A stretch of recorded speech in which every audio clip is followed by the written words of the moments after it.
चलो देखो स्टार्ट करते हैं जी। तो हम लोग पिछली क्लास की बात करें तो पिछली क्लास में क्या पढ़ रहे थे? कबीरदास। तो कबीरदास से अगर पूछ दिया जाए कि कौन से काल के कवि है, आदिकाल, भक्ति काल, कृति काल, आधुनिक काल, तो कौन से काल के कवि होंगे? भक्ति काल। कौन से काल के होंगे? भक्ति काल के। अगर बात किया जाए भक्ति काल की तो भक्ति काल को कितने भागों में बांटा गया है? दो भागों में बांटा गया है। कितने भागों में जी? कौन कौन से वो दो भाग है? भक्ति काल सगुण और एक निर्गुण। एक सगुण काव्य धारा है और एक निर्गुण काव्य धारा है, ठीक है जी। और सगुण को भी दो भागों में बांट दिया गया और निर्गुण को भी दो भागों में। सगुण वाले को दो भागों में कौन कौन सा नाम से जाना जाता है? नहीं, सगुण पूछा है। सगुण को दो भागों में क्या है ना? कौन कौन सा नाम है? एक नाम भक्ति सखा और कृष्ण भक्ति सखा। निर्गुण अगर बात किया जाए तो निर्गुण को कौन कौन से नाम से जाना जाता है? शांत और सुखिका। तो हम लोग निर्गुण काव्य धारा पढ़ रहे थे। कौन से पढ़ रहे थे? निर्गुण काव्य धारा में हम लोग संत काव्य के बारे में पढ़ रहे थे। संत काव्य यानी ज्ञानेश्वरी शाखा के बारे में पढ़ रहे थे। तो अगर बात की जाए ज्ञानेश्वरी शाखा का तो हम लोग पिछली क्लास में पढ़ रहे थे कि ज्ञानेश्वरी शाखा के कवि यानी संत काव्य के कवि होंगे कबीरदास, रैदास, गुरु नानक, दादू दयाल, दास, सुंदरदास, ये सभी के सभी किस काव्य के कवि होंगे? संत काव्य धारा के या फिर ज्ञानेश्वरी शाखा के। तो हम लोग कबीरदास के बारे में पढ़ लिए थे पिछली बार। तो अगर बात किया जाए कबीरदास जी के बारे में तो उनका जन्म कब हुआ था? 1998। 1998 कहाँ से आ गए? 1398। ठीक है, 1398 ईस्वी में हुआ था, ठीक है। इनके गुरु का नाम क्या था? रामानंद या फिर रामानंद। अगर बात किया जाए इनके पिताजी का नाम कबीरदास जी के, तो पिताजी का नाम क्या था? और माताजी का नाम? हाँ। अगर बात किया जाए कि इनके लड़के का नाम, तो लड़के का नाम क्या बताओगे? कमाल। और लड़की का नाम? हाँ। अगर बात किया जाए कि इनके जो रचना है कौन कौन सी रचना थी कबीरदास की? साखी शपथ रामायण। साखी शपथ रामायण। अगर बात किया जाए वाणी का डिक्टेटर किसने कहा था कबीरदास जी को?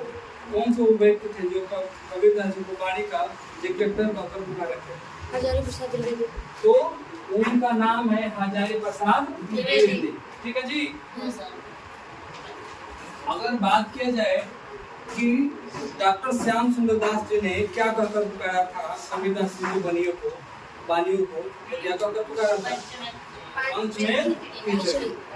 अगर बात किया जाए कि कबीरदास जी की जो वाणियां है उसका संग्रह किसने किया था, तो क्या बताओगे? संग्रह कौन से ग्रंथ में पूछा जाएगा तब बीजक बताओ किसने किया था, तो क्या बताओगे? किसने किया था? कबीरदास जी के गुरु का नाम, शिष्य का नाम क्या था?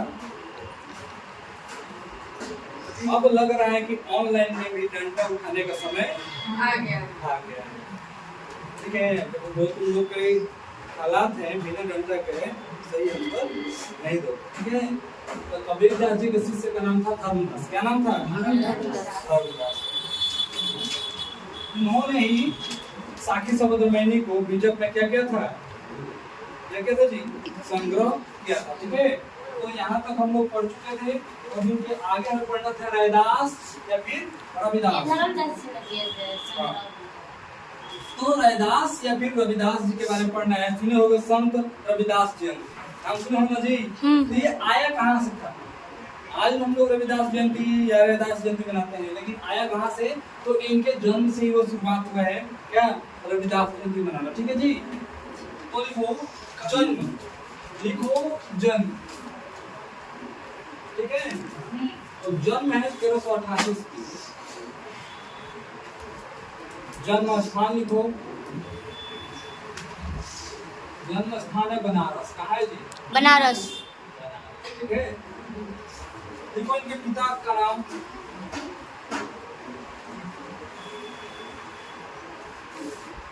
इनके पिता का नाम लिखो श्री संतोष दास थे। श्री संतोष दास जी, ठीक है। हाँ, रैदास जी के पिताजी का नाम क्या था? श्री संतोष दास जी, ठीक है। Yes, माता का नाम लिखो कलसा देवी। माता का नाम लिखो कलसा देवी।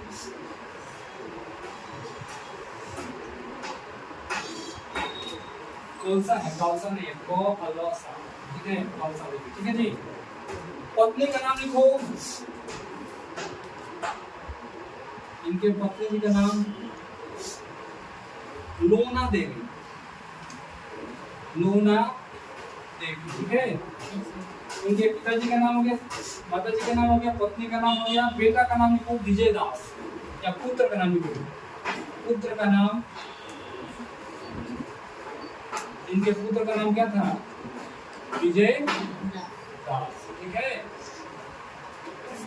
इनके गुरु का नाम वही होगा जो कबीरदास जी के गुरु थे। तो गुरु का नाम क्या होगा इनके, बताओ फट से। जो कबीरदास जी के गुरु थे रामानुज। वही रैदास जी के गुरु थे। क्या होगा? रामानंद। क्या होगा? रामानंद, ठीक है। बोलना शिष्य का नाम लिखो, शिष्य का नाम इम्पोर्टेंट है, स्टार बना लेना शिष्य का नाम, क्योंकि बहुत बार रिपीटेड क्वेश्चन है। पूछता है कि जो रैदास जी है इनके शिष्य का नाम बताइए। इनके शिष्य का नाम है मीराबाई। क्या नाम है? मीराबाई। मीराबाई। मीराबाई का नाम सुना है किसने? Yes sir. तो ये किसकी भक्त थी? श्री कृष्ण की। भगवान श्री कृष्ण की बहुत बड़ी भक्त थी। कौन? मीराबाई। तो मीराबाई के बारे में जब हम लोग पढ़ेंगे तो इनके बारे में एक अच्छे से समझे तो चलेंगे क्या कहानी थी, ठीक है। यहाँ तक हो गया। yes, पूर्णिमा तिथि कोई नाम सुना है जी? पूर्णिमा तिथि। हाँ? तो इनसे रिलेटेड है को पूर्णिमा तिथि को, पूर्णिमा तिथि को हर साल रविदास जयंती मनाई जाती है। कौन सी जयंती मनाया जाता है? रविदास जयंती, ठीक है।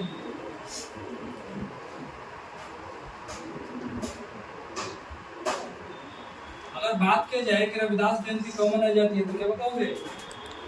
पूर्णिमा को। पूर्णिमा तिथि को रविदास जयंती या फिर गुरु रविदास जयंती भी बोला जाता है, ठीक है। हाँ, यहाँ तो हो गया।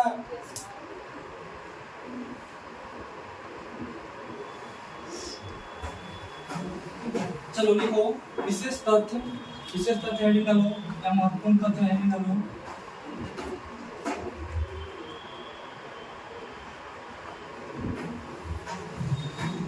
पहला पॉइंट लिखो इनके बारे में, ठीक है जी। लिखो ये विवाहित संत थे। ये विवाहित संत थे। विवाहित मतलब क्या हुआ जी? इनका शादी हो चुका था। मतलब संत थे मतलब साधु थे। इन कैसे थे? विवाहित।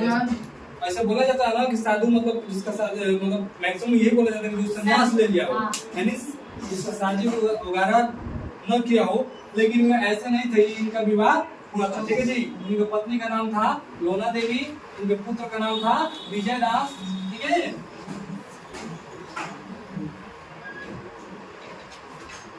देखो इनकी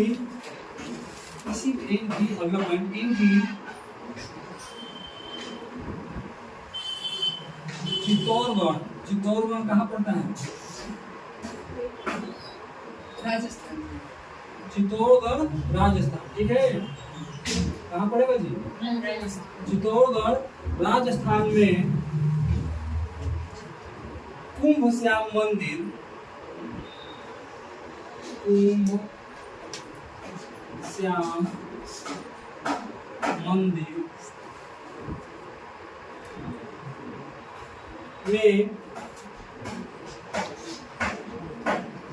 इनकी एक छतरी बनी हुई मूर्ति, ठीक है जी। हाँ, कुंभ श्याम मंदिर है, वहां पे इनकी क्या बनी हुई है? एक मूर्ति बन गई, ठीक है।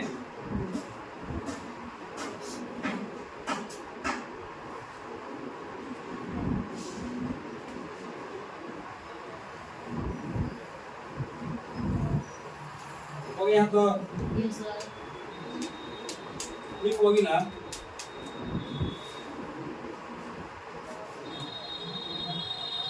रैदास के शिष्य, रैदास के शिष्य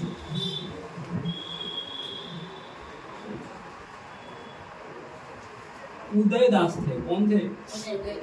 उदयदास थे, ठीक है जी। अगर पूछ दिया जाए कि रैदास के शिष्य, तो कंफ्यूज नहीं होना है, मीराबाई भी है और उदयदास भी है, ठीक है जी। अगर महिला की बात किया जाएगा तब मीराबाई, पुरुष की बात और करें पुरुष की बात किया जाए तो उदयदास, ठीक है।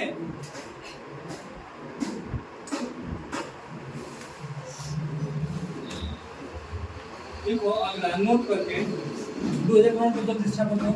नहीं सर, ये मत कीजिए। 2000 करोड़ पे लिखो, दीजिए। तब लिखो 2000 करोड़ पेपर पे। देखो अनंत दास ने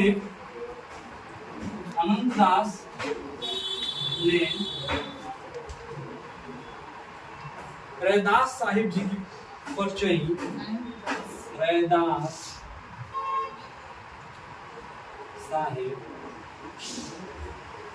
जी की परिचय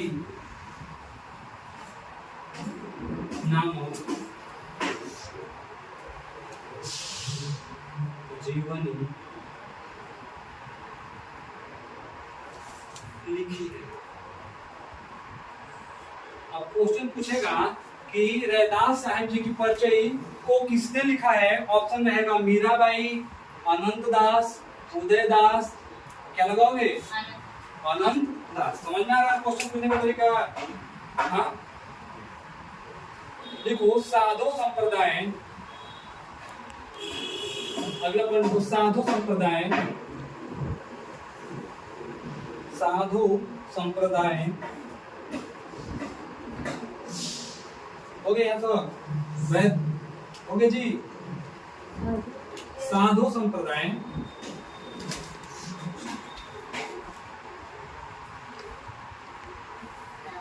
संप्रदाय तो साधु संप्रदाय रैदास की परंपरा में ही जाना जाता है, यानी रैदास परंपरा से ही क्या किया जाता है, जाना जाता है। यहाँ तक क्लियर हुआ? Yes sir. अगला पॉइंट देखो,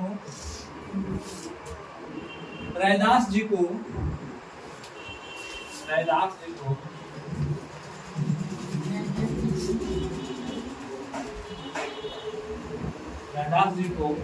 मूर्ति पूजा, यानी मूर्ति पूजा, ठीक है, हाँ, कामा तीर्थ यात्रा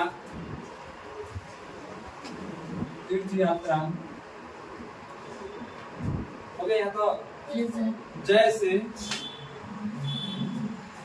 जैसे दिखावों में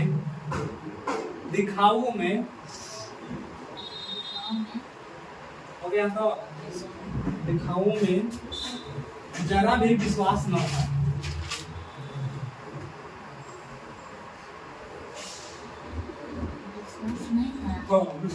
मतलब रैदास जी बोलते थे कि मूर्ति पूजा हो, तीर्थ यात्रा हो, ये क्या है, दिखावा है, तुझे इसमें कोई विश्वास नहीं है, ठीक है। यहाँ तक समझ में आया? तो फिर से एक बार रिवाइज मारते हैं। अगर रैदास की बात के जन्म का, तो जन्म कब हुआ था? 1388 ईस्वी में। जन्म स्थान है बनारस। पिताजी का नाम है श्री संतोष दास जी, माता जी का नाम है कलसा देवी, पत्नी का नाम है लोना देवी, पुत्र का नाम है विजय दास, गुरु का नाम है रामानंद या रामानुज, शिष्य का नाम है मीराबाई, उदयदास, ठीक है जी। पूर्णिमा तिथि हर साल रविदास जयंती के रूप में क्या किया जाता है, मनाया जाता है, ठीक है। ये विवाहित संत थे। इनकी चित्तौड़ और राजस्थान के कुंभ श्याम मंदिर में एक इनकी क्या है, छतरी बनी हुई है। रैदास के शिष्य उदयदास जी थे। हाँ? अनंत दास ने रैदास साहिब जी की परिचय वो क्या क्या था नामक जीवनी को लिखा था। ठीक है जी। साधु संप्रदाय रैदास संप्रदाय से के रूप में ही जाना जाता है। रैदास जी को मूर्ति पूजातीर्थ यात्रा में विश्वास नहीं था। यहाँ तक हो गया ना। तो इसको मिटाते हुए आगे बढ़ते हैं थोड़ा सा। यस सर ठीक है।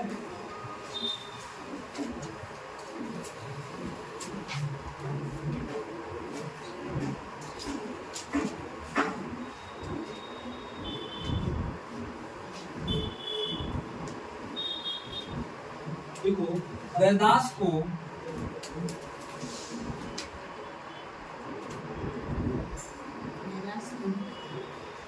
इसके जानने से पहले तो इसको थोड़ा जान लेते हैं।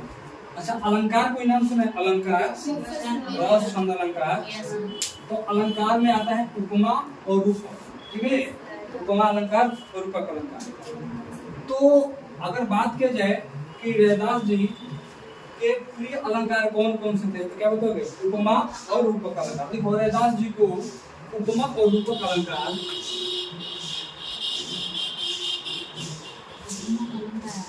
उपमा और रूपक अलंकार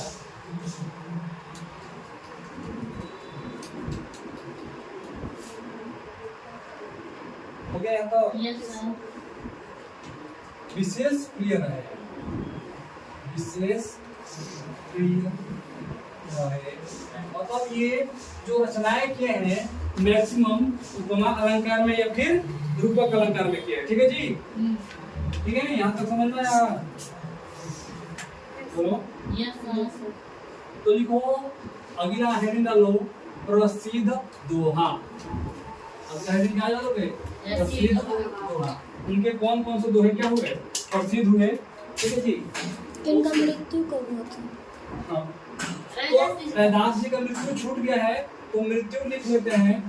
ठीक है जी। इनकी मृत्यु हुआ था 1518 ईस्वी में वाराणसी में। मृत्यु कब हुआ था? 1518। 1518 ईस्वी वाराणसी में। 1388 में जन्म हुआ था। ठीक है। 1518 में मृत्यु छूट गया है तो अपना वहां पे लिख लेंगे जहाँ पे सब इनका डाटा लिखवाया जा रहा था। ठीक है जी। आप अगला हेडिंग चलो प्रसिद्ध दोहा। प्रसिद्ध दोहा 1518। प्रसिद्ध दोहा लिखो। हाँ पहले लिखो प्रसिद्ध दोहा। ये बहुत फेमस है। बुढ़ऊ लोग के पास सब बैठे हुए कभी। ठीक है जी। तो ये दोहा सुने होंगे। Yes sir. ठीक है।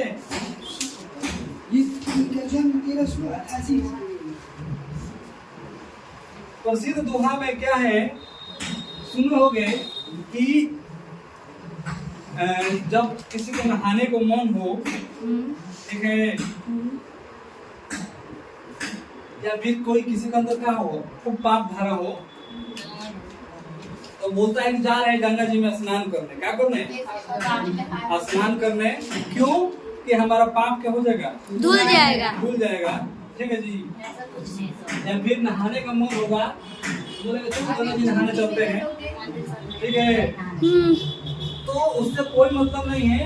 मतलब क्या है तो रैदास ने किससे पूछा वो कल पे जब नहा रहे थे नल पे और जा रहा था पंडित जी थे जो भी हो जा रहे थे गंगा जी नहाने। तो बोले कि तुम भी चलो। बोले कि हम नहीं जाएंगे। बोले तो नहा लेंगे क्या जरूरत है वहाँ पे जाने का। तो बोले कि अरे तुम यहाँ पे नहाओगे कल पे तो पवित्र नहीं होगे। गंगा जी नहाओगे तो क्या हो जाओगे? पवित्र हो जाओगे। तो उन्होंने फट से एक दोहा मारा। क्या दोहा मारा? मन चंगा तो कटौती लगा। ठीक है। अगर हमारा मन पवित्र है क्या है? मन पवित्र है तो हम चाहे इलाहाबाद में जाके नहाए चाहे घर पे नहाए चाहे संगम में नहाए चाहे कहीं भी नहाए। ठीक है जी। तो हर जगह वही रहेगा। ठीक है। हमको मन चंगा तो कटौती में। कटौती क्या होता है कौन बताएगा? अरे हाँ जो छोटा सा रहता है पानी। जो क्या बोलते हैं इसमें ये आटे वगैरह गुथा वगैरह जाता है।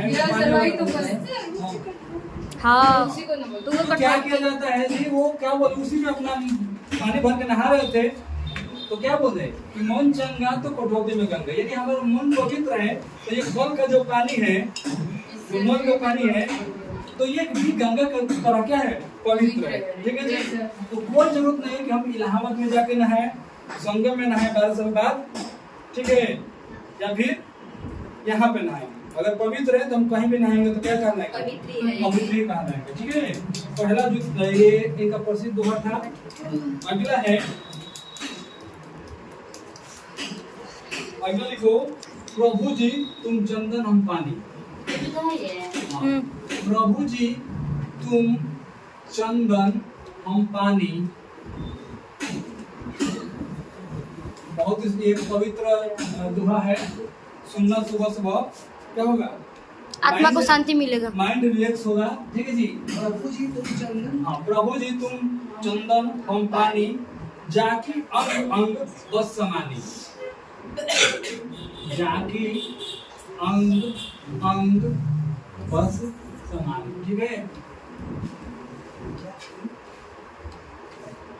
ये हाँ, ये ऐसा चीज है कि एक बार ये भक्ति गीत है, ठीक है, तो सुनोगे तो ये इससे क्या होगा, मन पवित्र होगा। पवित्र नहीं मतलब कि शांति मिलेगी, बहुत अच्छा लगता है। एक एक चीज को इतना डिस्क्राइब किया गया है कि प्रभु जी तुम चंदन हम पानी, यानी भगवान को ये क्या मान रहे हैं, चंदन के रूप में मान रहे हैं, और हम क्या है, पानी में चढ़े, पानी के रूप में, जाके अंग बस बस समान। जब पानी गिरता है, देखो ना जी, कोई नहाए या शिवाला हो, शिवलिंग पर जब चढ़ाया जाता है जल, तो पूरा सीलिंग पर पूरे पानी चारों तरफ फैलता है ना, तो यही होता है कि हम जाके अंग बस बस समान, मतलब कि हम आपके हर एक कोने में क्या हो जाएंगे, समर्पित हो जाएंगे, कि आपकी आराधना में समर्पित हो जाएगा खुद होकर। ठीक है, अगला लिखो, जाति ओछा। अगला लिखो, ये भी फेमस है, जाति ओछा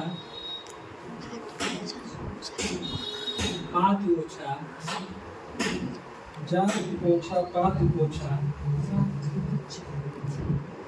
ओछा जन्म हमारा, जाति ओछा पाति ओछा, ओछा जन्म हमारा।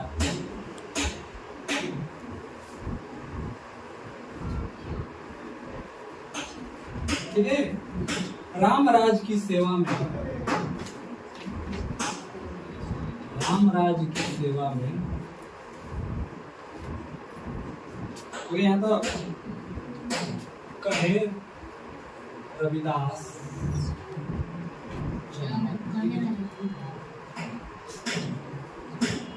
ये जाट से चमार थे, क्या थे, चमार जात के। अब तो शायद कुछ अलग नाम आया है, पहले लोग ऐसे ही बोल देते थे। ठीक है, अब इनको कुछ अलग नाम से बोला जा रहा है।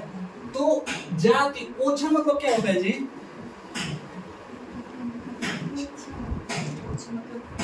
ओछा मतलब पोछा,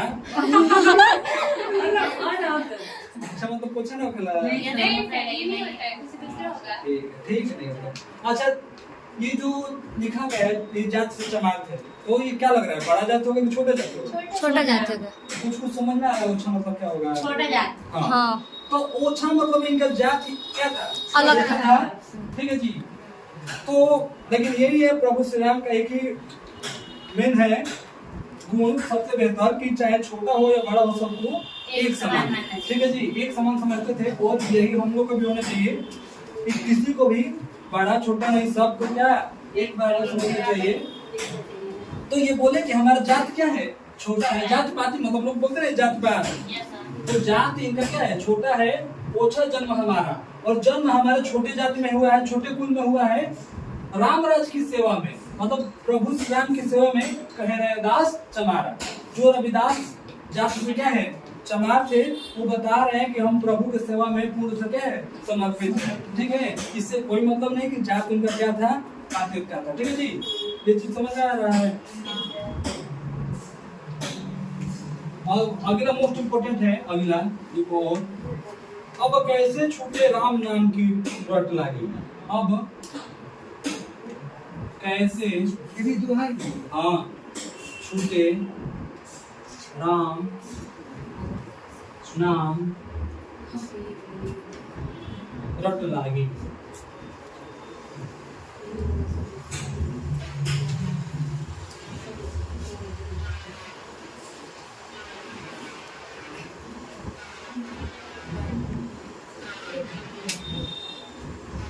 समझो। अब कैसे छूटे राम नाम रट लागी, मतलब रैदास जी क्या बोल रहे हैं कि अब हमारा एक ही चीज में मन लग रहा है, एक ही चीज में हम अपने आप को क्या कर दिए हैं, समर्पित कर दिए हैं, क्या भगवान राम के नाम के भक्ति में, ठीक है। वही बोल रहे हैं अब कुछ भी हो जाए, चाहे दुनिया इधर से उधर पलट जाए, लेकिन अब हमारे मुंह से राम नाम का जो रट लग गया है वो अब छूटने वाला नहीं है। ठीक है। तो ये हम लोग आज किसके बारे में पढ़े, तो संत रविदास, ठीक है जी, भक्ति काल के जो कवि है हमारे संत काव्य में रविदास जी, उनके बारे में पढ़े। तो इनका एक बार रिवाइज मार लेते हैं क्या क्या था। तो जन्म हुआ था 1388 ईस्वी में, जन्म स्थान था वाराणसी, पिता का नाम था श्री संतोष दास जी, माता का नाम था कमला देवी, पत्नी का नाम था लोना, पुत्र का नाम था विजयदास, हाँ, बेटा का नाम था गुरु का नाम था रामानंद, और अगर बात की जाए शिष्य का मीराबाई और ठीक है। अगर बात की जाए इनके बारे में कुछ, तो ये विवाहित संत थे, ठीक है जी। इनका एक छतरी बना था चित्तौड़ राजस्थान कुंभश्याम मंदिर में। कहाँ बना था? कुंभश्याम मंदिर में। ये साधु संप्रदाय जो था, साधु संप्रदाय वो रैदास संप्रदाय से ही जुड़ा हुआ माना जाता है, ठीक है। अगर बात की जाए रैदास के शिष्य थे उदयभान, कौन थे? उदयदास, उदयभान नहीं, उदयदास, ठीक है जी। और उदयदास जी अनंत दास ने रैदास जी की परिचय नामक क्या लिखा था, एक जीवनी लिखा था, ठीक है। अगर बात किया जाए कि इनको दिल्ली आने के लिए निमंत्रण किसने दिया था, दिल्ली के उस टाइम पे सुल्तान कौन था, ये किसके समकालीन थे? तो ये समकालीन थे सिकंदर लोदी के बारे में। लोदी वंश के बारे में अगर किसी ने नाम सुना होगा, जानता होगा, तो वो सिकंदर लोदी के समकालीन थे। और इनकी ख्याति, इनकी विख्याति को, इनकी प्रसिद्धि को देखते हुए सिकंदर लोदी को मन हुआ कि हम क्या करें, रैदास जी से मिले। तो रैदास जी को बुलावा भेजा, लेकिन रैदास जी उसके पास मिलने नहीं गए। वो साफ बोल दिए थे उस टाइम पे जितने भी संत महात्मा थे कि जिसको मिलना है वो हमारे पास है, खुद आए, हम किसी के पास नहीं जाएंगे, ठीक है। इनको मूर्ति पूजा, तीर्थ यात्रा जो था ये दिखावा लगता था, क्या लगता था? दिखावा, ठीक है, जिसपे विश्वास नहीं था, ठीक है। अगर बात की जाए इनकी रचना का, तो इनकी प्रसिद्ध दोहा, मतलब दोहा ही पूछता है कि किसका दोहा है, तो इनका दोहा है, मन चंगा तो कटौती में गंगा, प्रभु जी तुम चंदन हम पानी, जाके अंग अंग बस समानी। अगला है, जाति योद्धा पाप योद्धा ओछा जन्म हमारा, राम राज्य की सेवा में कहे रैदास हमारा, ठीक है जी। अगला है, अब कैसे छूटे राम नाम रट लागी, ठीक है जी। तो इतना इनका दोहा था। अब इसके बाद अब हम लोग का आगे चलेंगे, तो रविदास जी कंप्लीट हो गए। गुरु नानक देव, क्या पढ़ेंगे? गुरु नानक देव के बारे में अगले संत हम लोग के हैं, अगले टॉपिक रहेगा गुरु नानक देव जी के बारे में। तो आगे जब भी क्लास चलेगा भक्ति काल का, तो कहाँ से स्टार्ट होगा? गुरु नानक देव से, ठीक है। तो आज क्लास यहीं पे खत्म किया जाएगा।